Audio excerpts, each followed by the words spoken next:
We have conversations with numerous builders every year.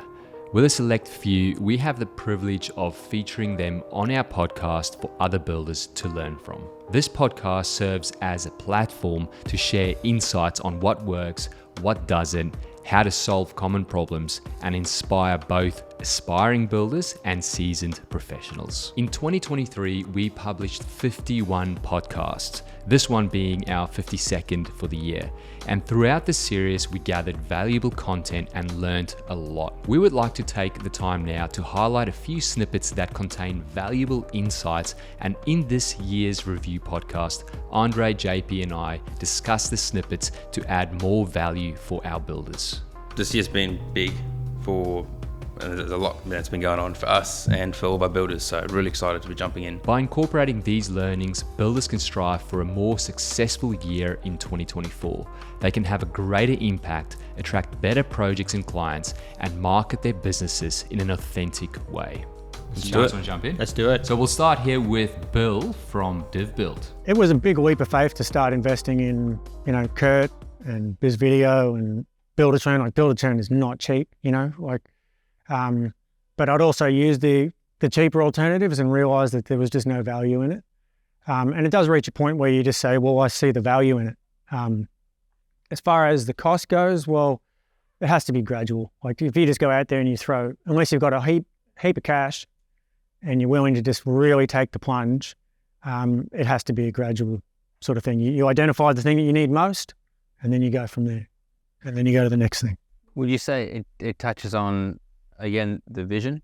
Because I think it's going to affect cash flow, but it shouldn't be a cost. These things should never be a cost. They should be providing significant value. Yeah, absolutely. And that's what I say when I say that I sort of say the value in Buildertrend or Kurt or these guys or whatever. It's because you're right. It's not a cost. It might be a cost up front, but it's just an investment and it should, whatever decision you make in your business, it has to have a return on investment, right? As an example, say Buildertrend, cost me, I don't know, was it 10 grand a year or something like that?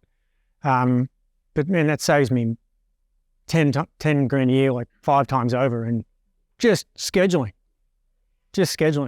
So yeah, it's a big cost, but unless you're going to wear that cost yourself with losing all your nights and paying people to do it, well, so everything has to be a balance. I mean, maybe a real life example of putting who's in place. You recently, the motorbike trip you did. Yeah. I mean, you do putting who's in place means that the business, you are there to run it, but there is an element of it running it that kind of keeps going. Yeah. How many days did you take off, and what did you do with your bike trip? So I was off for 9 days, rode Toowoomba to Townsville and back, or as much dirt roads as possible, did 4,500 Ks in 9 days. And that was like a couple of years ago. Obviously, my kids are a little bit older now. They're 9, 10 and 12, 9, 10 and 13. But 2 or 3 years ago, no way I could have done that. My guys have the information. It's all planned out. It's scheduled. It's there, and you can do it.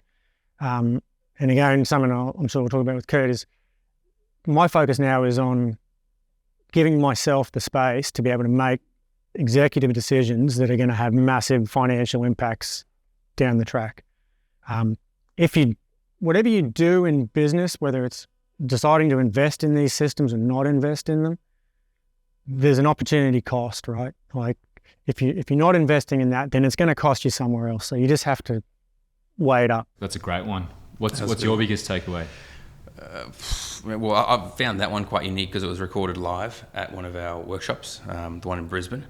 And takeaway from that was just how open and honest Bill was in that interview or that podcast. And yeah, you really had the audience were like on the edge of their seats. Yeah, he got silent. Really vulnerable there. Yeah. Which is and cool.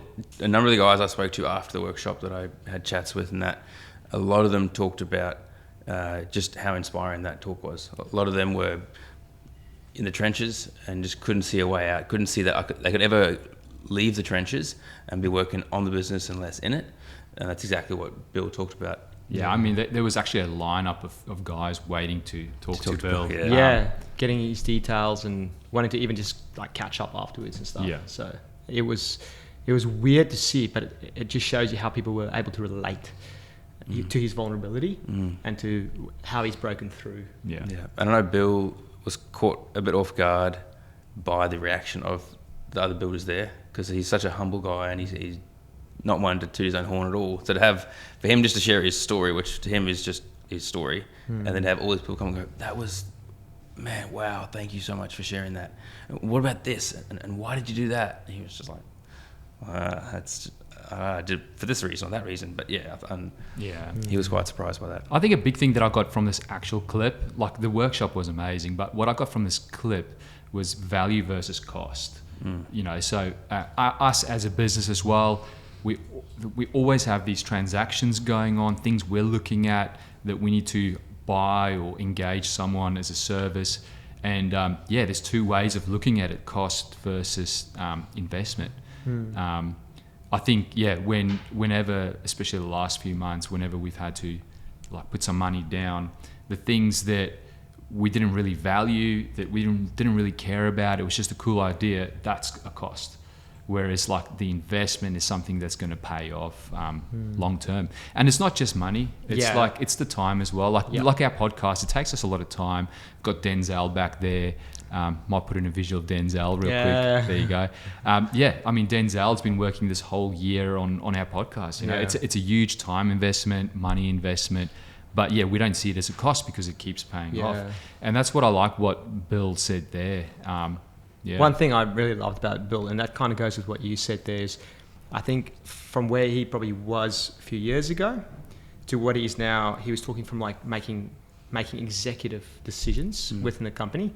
So it's almost like he had to take on that mindset of not just being like the carpenter into a builder and then working in the business. He had to kind of change the way he was thinking and then kind of come from an executive level, which then enabled him to take 9 days off to ride from here up to Townsville. It's almost like you're becoming the chess player instead of a piece on the chessboard. Anything else you want to add, or do you want to? That sort of mindset he shared there, and that shift that he's gone through in terms of the who, not the how. That's something that I know with multiple interactions since that podcast with him. That just keeps coming out, and that's how he tackles everything. And he is seeing. I feel like every time we catch up, because we'll catch up, in the group every week. But he will. It's just like there's non-stop fruits coming from all of these things that he's been investing in and putting time into and the creating. people he's been investing in. So he's a big believer in the who, not the how. So it's a great book for you guys to like read. But I agree 100%. His team heavily runs a lot of the projects and he oversees it, obviously. But he's been on one or two more trips since then. So cool. So we might jump into the next one. And this particular one, I will keep it to the same theme as the value. And this one, what I love about this one, I had a quick sneak peek before. I haven't seen it, so... You haven't seen it? Yeah, it's fresh. So I'm excited about this one because this is how you communicate to clients when it comes to value and cost. Yep. So we'll jump into this one with ZJ. So this is Zach Johnson from ZJ Building in Adelaide. One thing you mentioned earlier, understanding the prospect's why. Can you dive into a bit of that? Because it's quite important. What role has that played with when it comes to qualifying and better understanding prospects? It does a couple of things. Obviously, helps the client realize that you do understand what they want, because when they share it with you, then they're sharing a bit of their story with you. So it's a little bit vulnerable, right? We want to do this because my mum's getting older and she needs to move in with us because we don't want to send her to a home. So we want to extend and renovate and make it more livable for them. So then that's a little bit of vulnerability, because now I know that their mum's old and they're, in that sense. So it helps with building that rapport. But then if you understand those things, then you get those little sound bites and those little items that are really important to them, and you can use it in your sales material when you're presenting a proposal to them around, okay, the next step for you is for us to do the design, and we're going to design this home in a way so your mum can move in and live effortlessly. So we're thinking wider door frames and no steps anywhere, so that that'll work really well. And they're like, this builder gets me. He knows what I want. That's what I love about you, because you're connecting a feature to the value that what they need. Yeah. And the problem that you're solving for them. Man, But you can't do that without asking the question. Yeah, you need that data, right? That's right. That's right. And so it's a simple matter of just having a system to ask certain questions, filtering through, grabbing the little bits of the key little bits of information to use to, help influence them with their decision to we're the right fit for you, because this is how we're going to deliver your job and this is what we're going to achieve. And it's not just a beautiful home, it's a beautiful home that will work for your mum and your kids and your family for the next 20 years. Yeah. And now it's really hitting on the hot button of them, because the reason they're doing this is so that their mum can move in. If you know all those things and okay, I've got to build it this way, that way, and then you put your price there, and for some reason you didn't communicate those value points, and they go get another quote from another builder, and that builder, we assume that they didn't dig deep enough with their questions and everything else like that they're just going to build something that won't be up to standard for the grandparents, maybe just smaller kitchen or all those things. And they see, well, the budget's way lower. Yeah, let's go with that builder. Now you've done them a disservice. They're not going to get the value that they Not only need. that, the reason they want to do it is to achieve these things. They've made their decision on price in the end because they were confused. Yeah. And so then the job gets done. They spend 200 grand on this reno, and the doors are too small and there's steps everywhere, so mum can't move in. Yeah. What a waste of 200 grand. Yeah. Why not spend 250 because we thought about the retaining and fixing up the driveway and cleaning up those levels and making wider doorways. It's 50 grand more, but now it works for what you want. Yeah. And I was going to go a bit colder there. Like it's dual key, so when she passes on, then you potentially can make an independent living for your kids when they grow up, or it's having that long-term vision when you understand their why. 100%. Well, yeah, I think the one cost $200,000 and the other one was an investment of $250,000. Yeah. The one was a negative $200,000. The other side, you actually gained $250,000 by giving $250,000. Yeah, 100%. Yeah. First of all, I love your hair there. That was pretty cool look, easy, man.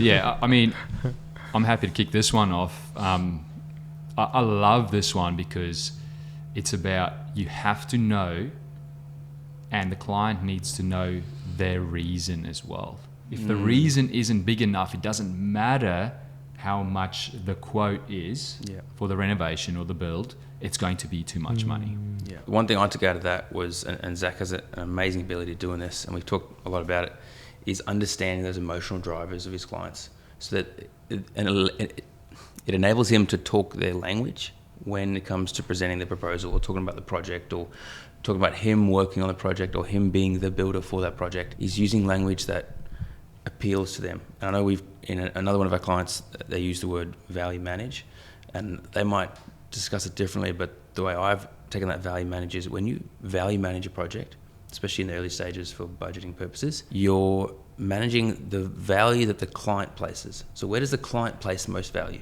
So in this example you gave there, well, for this project, it was for the grandmother or the mother that needed wider door frames, better levels, better access, wheelchair access, and all that sort of stuff. So understanding that meant that he could manage and work with and create that project and that proposal specific to that client. But then it comes, that next point he comes to, which Zach understands, is you have to communicate that. That can't just be going on in your head.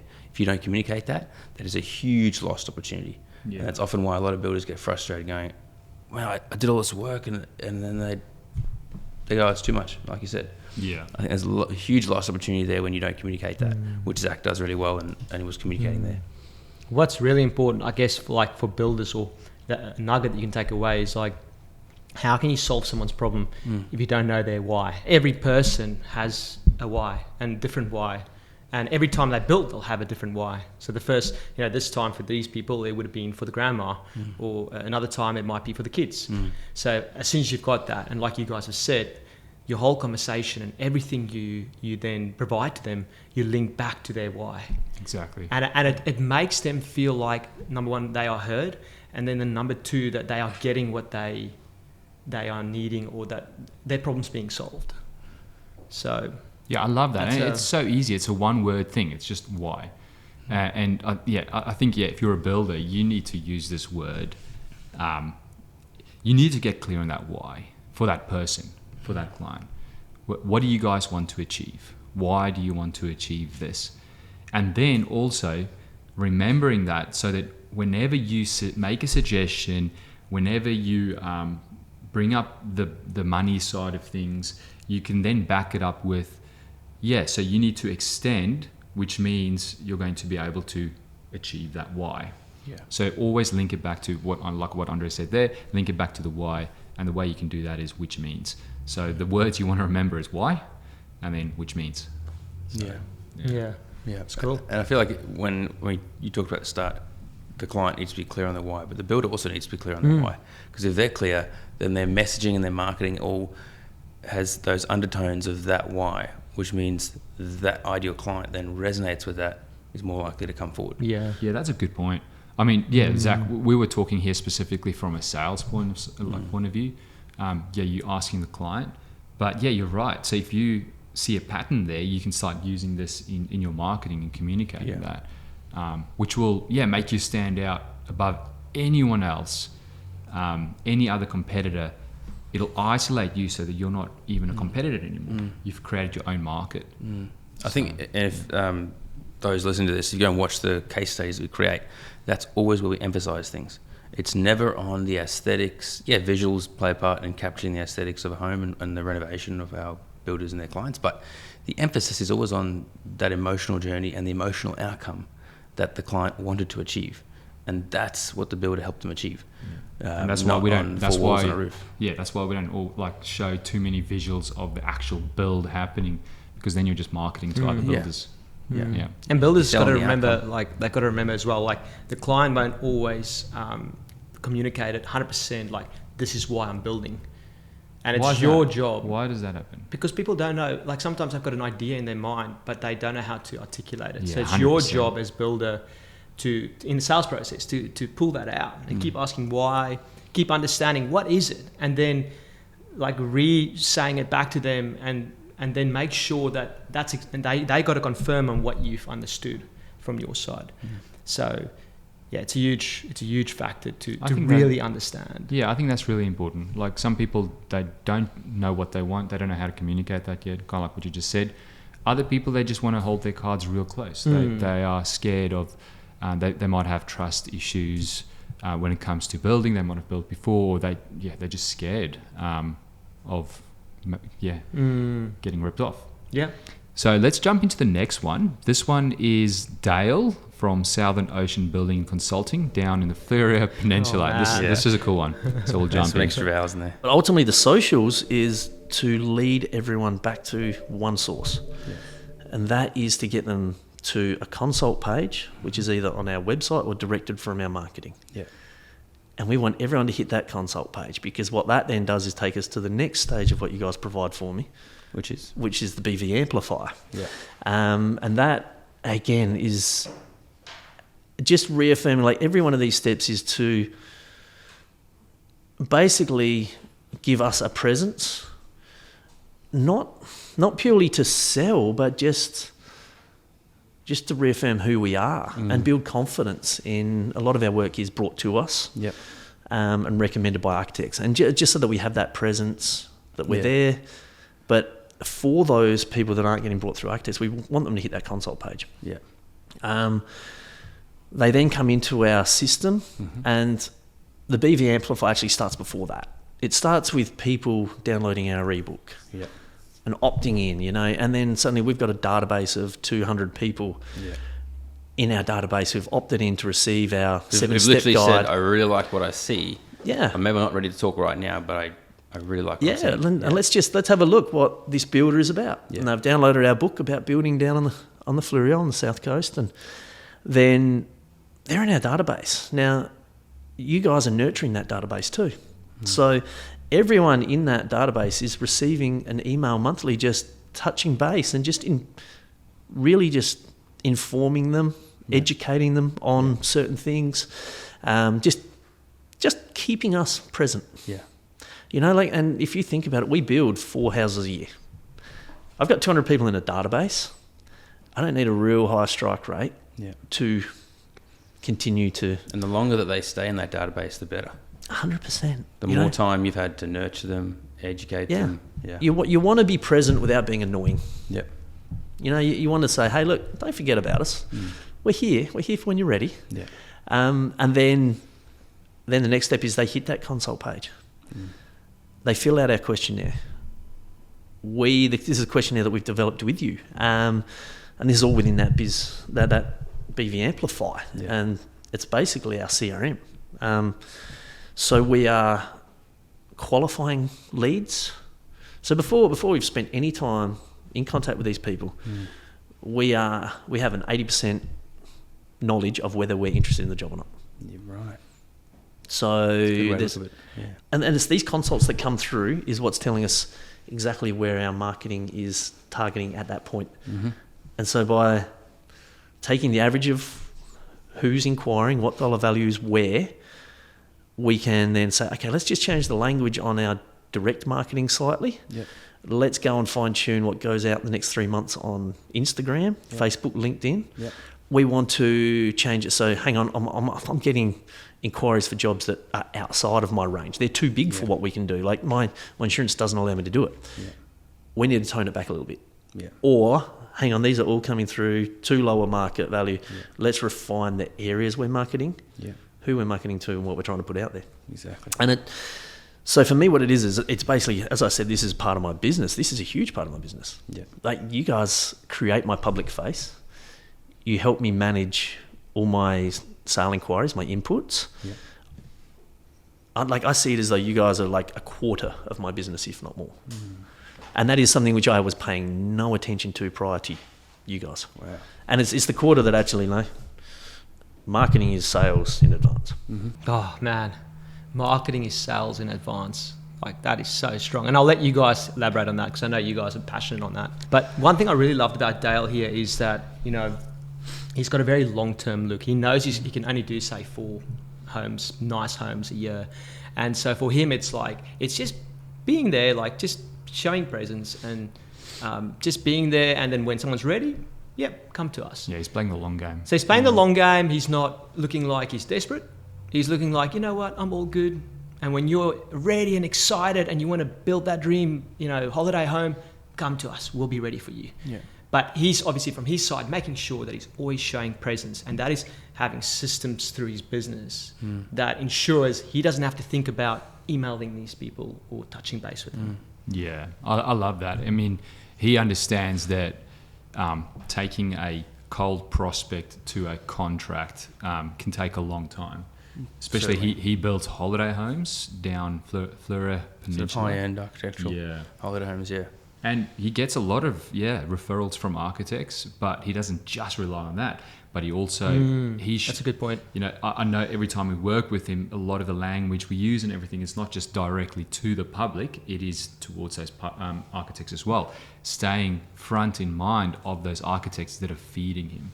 Because it's confidence for those architects to see him constantly popping up and showing that, man, he's busy and things are happening. When they're thinking about referring a good builder that's going to execute on that vision that they've put out, then they want to know and be so confident and so certain in this builder. What better way by showing that presence? Yeah. When these other potential referrers, architects being definitely one of those, looking at referring you or their client to a builder, yes, looking for a good builder, but for a lot of architects, especially if they've worked hard to create and establish their firm and their brand, they also want to partner with a builder that also has a good brand and a good company, and not just build great homes. That's awesome, but I think these days, because of social media and because of the role that marketing and that plays on social media, they also want to be aligning with it. If you can be a great builder and you've got a good brand, that makes them look really good as well. Yeah, and it's this whole brand alignment kind of thing. Exactly. I think one big prediction that I have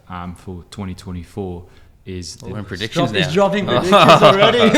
We haven't even done the predictions podcast yet, but builders will collaborate more with other people that have the same audience. So, for example, builder, an architect, your engineers, like everyone collaborating together and building those brands together. I know we've done a few like case study stories where the building designer and the builder is in that, and I think that's great because you've got that brand alignment. So yeah, it's just a big prediction that I've got for next year. I'll keep my predictions to another video. I was gonna say, we've even done the interior designer, architect, and builder in a combined story. And that's like 3 audiences coming together, and then they can what's the word? Kind of when they share and like put that video out, distribute it out. Yeah. They're actually getting a piece of everyone else's audience. Yeah. So you've got that audience, but then also you have that brand alignment. So because you I might for example, Titleist golf clubs, and then Titleist does a collaboration with who else? Who's not a golf club? Like Nike, the clothing brand. So it's like Titleist and Nike doing a collaboration because I love Titleist. And I see them working together, I automatically like Nike as well. Now I'm like, actually no, Nike's not that bad. Yeah. So that's good. Big prediction there. We'll jump into the next one. Or you got I was going to say, it's been amazing because we've been working now with Dale for 3 years. He's very humble, never talks himself up at all. When we first started talking to him, the business was not where it is today. And it's been amazing to watch his growth, but he wants to understand marketing. He wants to really understand what it is that we do, and that allows him to articulate like that. He understands everything that we're doing, and he understands how the role it plays on an aggregate level, on the big picture, long term. And awesome client to work with. That was a recent podcast in the last few months. Yeah, it was the last few weeks, I think. I feel like it's in November. Yeah, true. Yeah, that I might say would be one of my favourites from this year. It was good. Wow, this guy's picking favourites. But Jab, just on what you said there, sorry, like the fact that Dale wants to understand the marketing and all that sort of things, but he then trusts us as a partner in his business, like he said, a quarter of his business, and that's being very nice. But he then trusts us to then lay that all out for him, and he knows that we're doing it for him. But at the same time, he wants to understand it, and then he just lets us run with it. Yeah, he definitely trusts us to lead things when it comes to marketing. We just come with questions to make sure we really understand. That's actually, I'm not sure if I want to go into that, but we recently had a session with him, and we've been working with him for a while, and we had a sort of a rehash, and that was really cool for me to see that our team spent the time to just pepper with questions to make sure that we are not making assumptions. 3 years on, we're still really understanding his brand now that we're going to be helping with other areas. Yeah, because he's evolved. Like his business has evolved, and hugely. Most businesses do. We've evolved like crazy.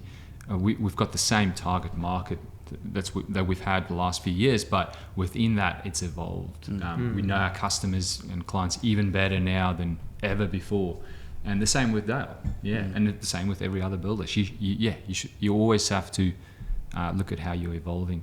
So let's jump into the next one. This one is a good one. We did a podcast with Tim from Kai Konstruct. He's here on the Gold Coast.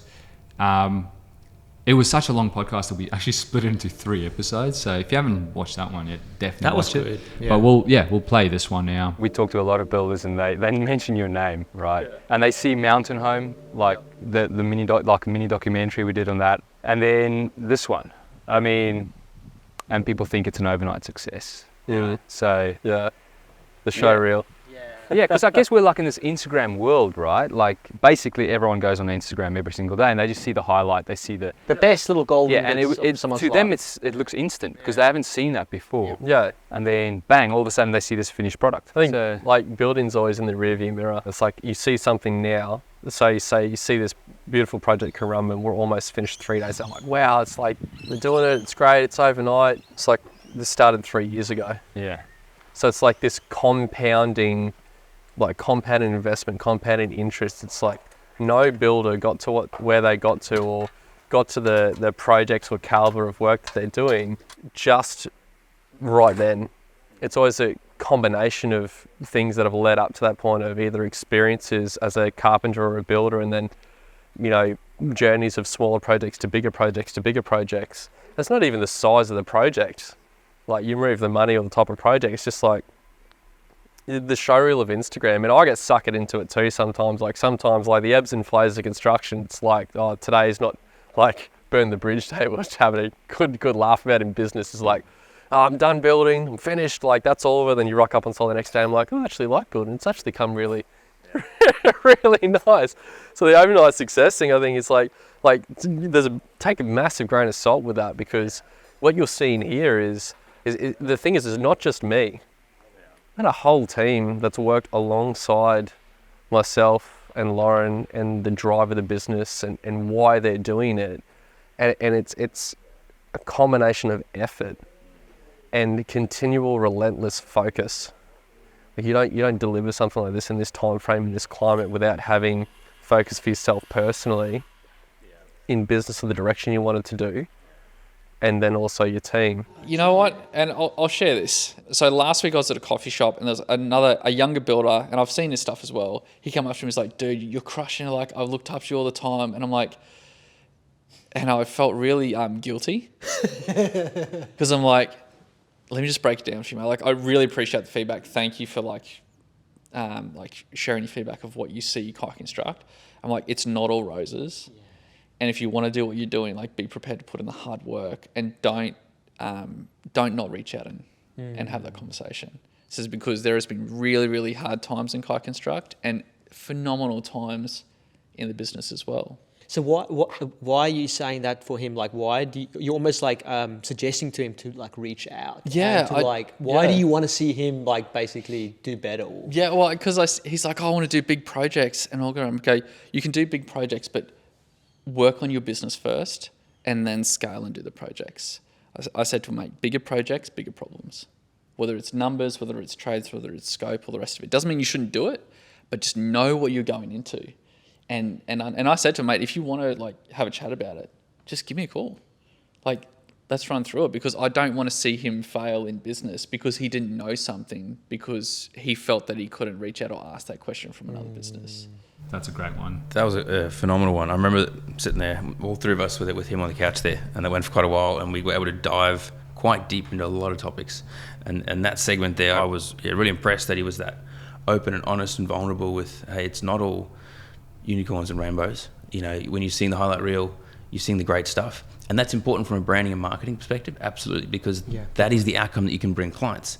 Clients don't even know that the sweat, blood and tears you put in, that's part of business, you know. But it's also been something we've seen him grow in terms of putting good systems in place, training his team in that, so that he can achieve those outcomes and can almost guarantee that outcome for his clients. Mm-hmm. You know, he's very big on, I know he gave me one example. We were chatting one day about he had a client that was coming to him and they hadn't even signed, but with one of the huge delays and stuff having materials, he'd already put the order in for the roof, which was going to come in like 12 months, and the client hadn't even signed up. That's how prepared he was. Yeah. I mean, he knew he could on-sell it if he had any issues because there was such demand, but yeah, I was just like, wow, that's a whole nother level. I like this one because in a world of like instant gratification, people that want things straight away, we go on Instagram and we see things that are just completely done real fast. I know builders are looking at other builders, and that it gets them down in a way because they basically ask themselves, like, why am I not there? Why am I not getting those projects? What, you know, things look so easy for that builder. I think that's the core message for me with this whole, like, the 3-episode with series with Tim there, is the fact that you've got to like focus on your own race, you know. Set your own goals, stop looking around, stop looking at other builders. It's not really going to help you at all. No. You know? And I think that the false idea of this overnight success, I know we've spoken to him about that concept as well. People are like, but it happens only when someone becomes aware of you. They go, oh, well, only because you found out about that company or me or whenever today, you think that yesterday I was nothing and today I'm something.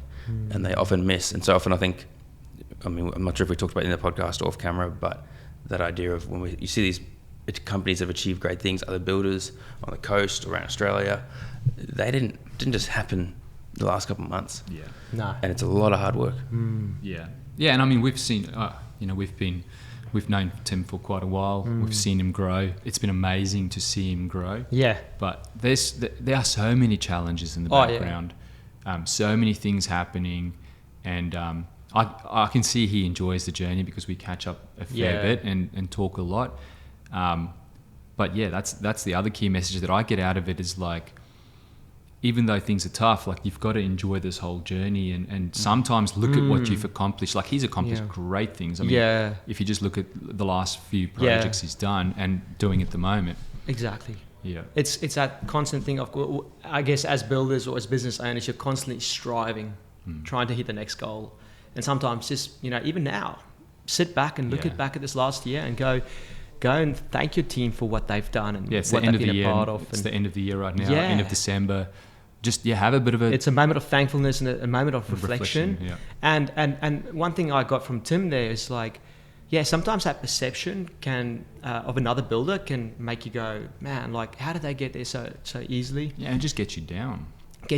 And also it can be intimidating to even approach that builder. But sometimes it's good, like reach out to these builders that you feel like another human being. Just another human being, and trust me on this.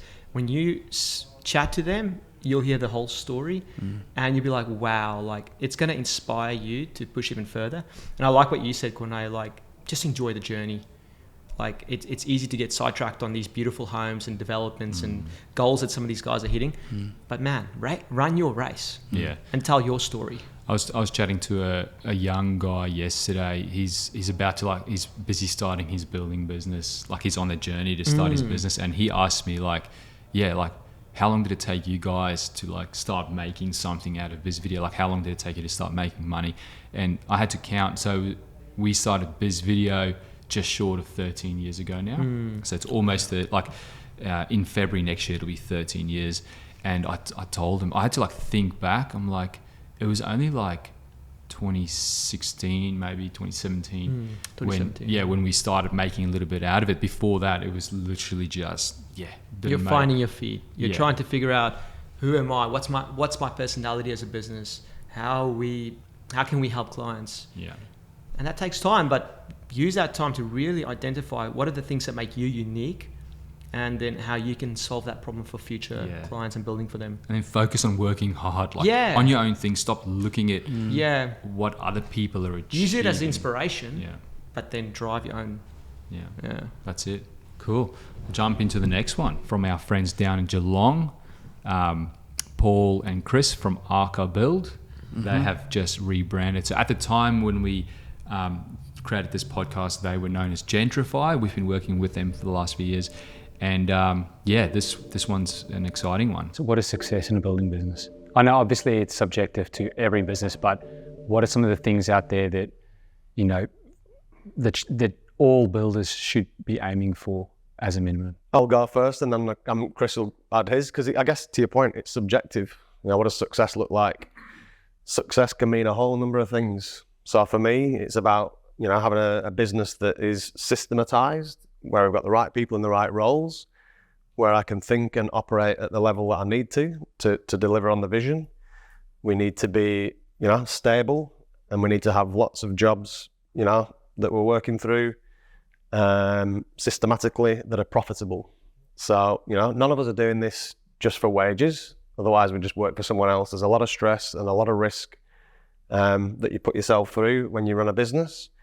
So, and it's also about creating time with family to do things that are important to you. So I'm a keen cyclist. I love to ride my bike, and I like to ride my bike in the morning with my friends before work. Sometimes I need to go to a school play or performance. So for me, success is about being able to step away from the business, knowing that you've got a really good, engaged, empowered, self-motivated, self-managed almost team to deliver your vision as a business. What's success for you, mate? Mate, mine moves a lot. I think, and it'll mean different things for different people. And I think for me, it's different things at different times, right? If I had to summarize it, it would be the ability to enable me to do what I want to do when I want to do it. So in the last 12 months, I've managed a massive project, which was around the corner from home. And for me, that's success, because like Paul said, we have the team and the process and the systems in place that I could vacate or, deprioritize my role as a director and the builder and focus on this. And I loved it. I loved massive bits of it. And we'll release the photos soon and all of that. And I'm like, it's taken a bit of time after finishing it to be able to sit back and look and go, yeah, no, that was good. That's going to do great things for us. But yeah, success is defined in different ways, right? By different people. I think, obviously there's the financial anchor there, but I'm a firm believer that if you do the right thing by your clients, you do the right thing by your team, you do the right thing by the project, that profit comes as a consequence of doing a good job. And that's kind of what I'm focused on. Yeah. So. Now, one thing you guys have both mentioned to me as well when it comes to success is that client outcome. That's when you guys have both mentioned me on separate occasions, even when we talk about doing case studies. You guys have a long list of case studies that you potentially want to be looking at doing, and that says a huge amount. I know we were discussing. It's like backing yourself, right? Yeah, It's like, hey, here's my evidence. Here's why we're good builders. Look at all the clients we've built for before. Look at their stories. Yeah, some builders I think don't have that opportunity. Yeah, I think we sit there and it's a throwaway line to say the clients are at the centre of everything that we do. But we are a client-centric business, and that's one of the things in that strategy that's what we set out to do, because, my previous experience working for other builders, I've always been high touch with the clients, but, not being in that builder or director role, hearing that feedback, is a real learning and a strong takeaway from me from that experience about how important the client is, right? One time I read something that said it takes 10 happy clients to win one, but it only takes one unhappy client to lose 10. And I think that really, for us, honed in that focus on clients and really reminded us how important they are. I mean, there's plenty of vehicles to building outside of clients, of course, and, that's something that we're looking at the moment. But, there are no projects without clients to a certain.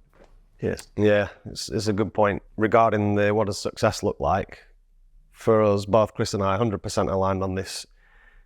We want clients to just love the experience from start to finish. We want them to tell all their friends. We want them to be proud of what we've built.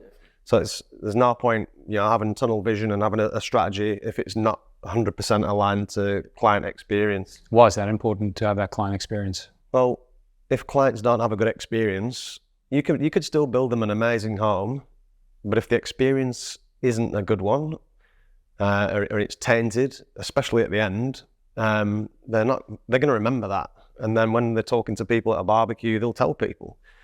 So it's critically important, and we are not perfect. We're constantly trying to refine our processes and instill it in our teams as well about how to behave and how to interact and almost over communicate versus under communicate.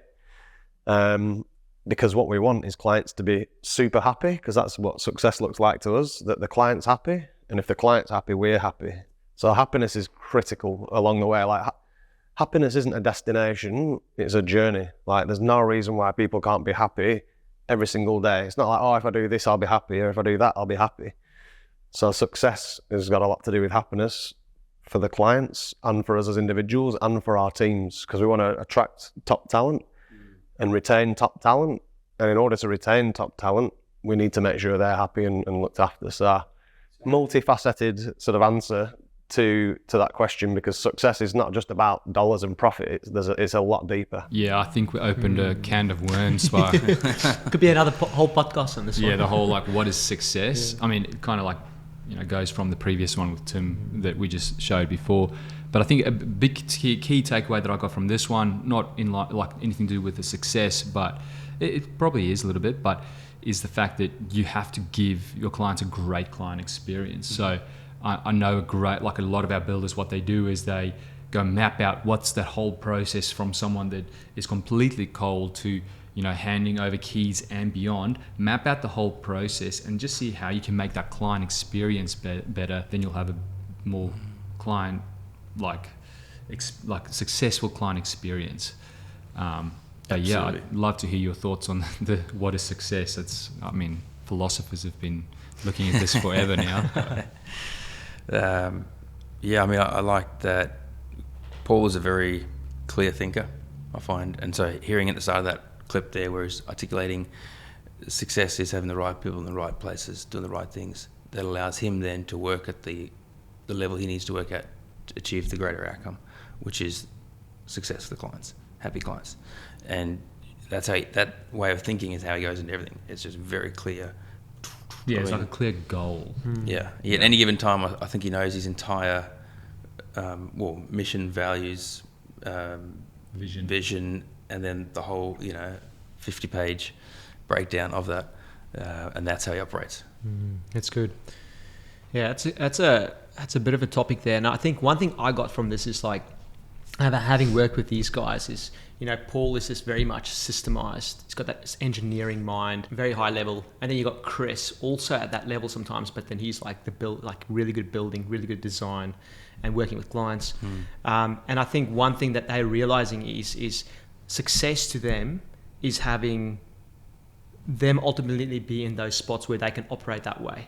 But that means they need people in other areas to help them out. Yeah, I mean, they've got a whole team, and they've got a whole team of massive team, contractors and subcontractors, different people that they use, i.e. working with us. Because they know, like, they're not necessarily, like, they're really good at marketing, but they know they're going to, as a business, go so much deeper and further if they can be in those positions that they're really good at. Definitely. And one thing I'd take that further, having chats with them, having experiences that they shared with us from the past, maybe when they've had bad clients, and because things weren't in the right place, they were attracting unideal clients, which then made everything work much harder.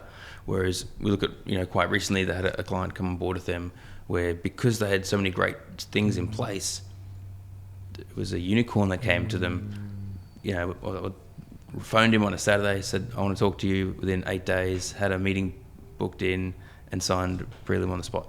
And budget was on par with expectations, and it was like, And there's a lot that goes into that. A lot that goes into that, for sure. Yeah. So,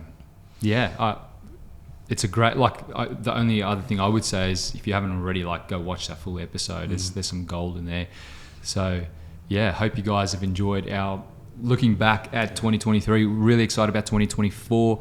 If you have someone or you want to be on this podcast, get in touch with our office and apply to get on it. We are pretty stacked with a lot of great guests coming in for 2024. Absolutely. And also any specific people that you would love to hear from. Yeah. And topics. Things that we can dive in deeper. I know sometimes we just kind of go a little bit lower or deep. We don't go that in depth, and it would be good if there's anything specific that really stands out. Yeah. So quick last question for you guys. What's your biggest key takeaway from 2023 podcasts that you want to take away now on the break, think about, and go hard and into 2024? I wasn't expecting this question from you. I think for me, the better you understand your audience and your clients, the more you can help them. Yeah, that's good. I love that. Yeah. How about yourself? I think use this time over this break to just kind of sit back again and kind of go, what are the things that you want to achieve as a business next year? Look back at last year, what you did really well, and what are the things that you really want to change in the next year? Yeah. Because what that will require could potentially be a whole mind shift of who you are in the business, how you look at the business, and how you operate the business. Yeah, I like that. Yeah, I think mine is in line with what you just said, André. Get clear on your vision, your goal that you want to achieve for 2024. Look back at 2023. Look at what has worked really well. Double down on that to help you achieve next year's goal.